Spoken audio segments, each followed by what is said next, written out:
Hi, my naam is Carla Grobler, ek's 'n arbeidsterapeut in Centurion. Ek kry baie keer die vraag van ouers soos hoekom is my kind verwys na 'n arbeidsterapeut toe? Want hy doen dan goed op skool. Of gee die kind net kans, hy moet nog net sy voete vind.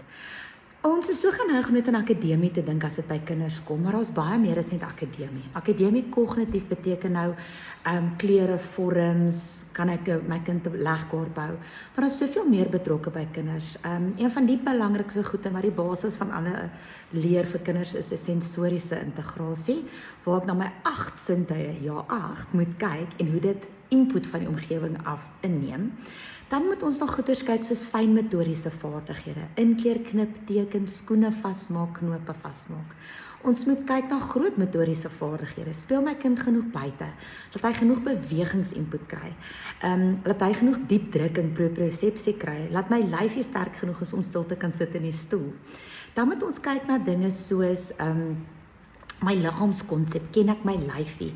Ons moet kyk na midlyn kruising. Kan ek die denkbeeldige midlyn van my lyfie kruis? Na lateraliteit, links en regs. Ons moet kyk na motoriese beplanning. Kan ek verskillende nuwe bewegings kyk en uitvoer, naboots, huppel, galop, daai tipe dinge.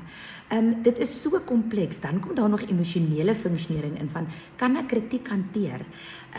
Sosialisering, kan ek met maatjies speel? Kan ek alleen speel? Kan ek as deel van 'n groep werk? Dan nog neurologies. Ons almal word met 'n senuweestelsel gebore, maar party kinders se stelsels ooreageer, wat dan voorkom as ADHD. Kan ek lank genoeg stil sit?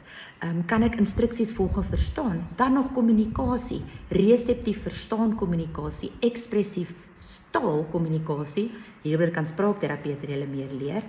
Maar daar is soveel dinge wat bydra tot 'n kind se ontwikkeling. En as enige een van hierdie goedjies nie heeltemal na wense ontwikkel het nie, kan dit moontlik wees dat jou kind arbeidsterapie nodig het. Oor die volgende paar weke gaan ek vir julle kort beskrywingkies gee van wat alles intak moet wees by 'n kind wat moontlike probleme by skool kan veroorsaak. As julle dan voel jou kind het 'n arbeidsterapeut nodig en julle is in Centurion, kan julle my kontak. Ek gaan my details hier bysit.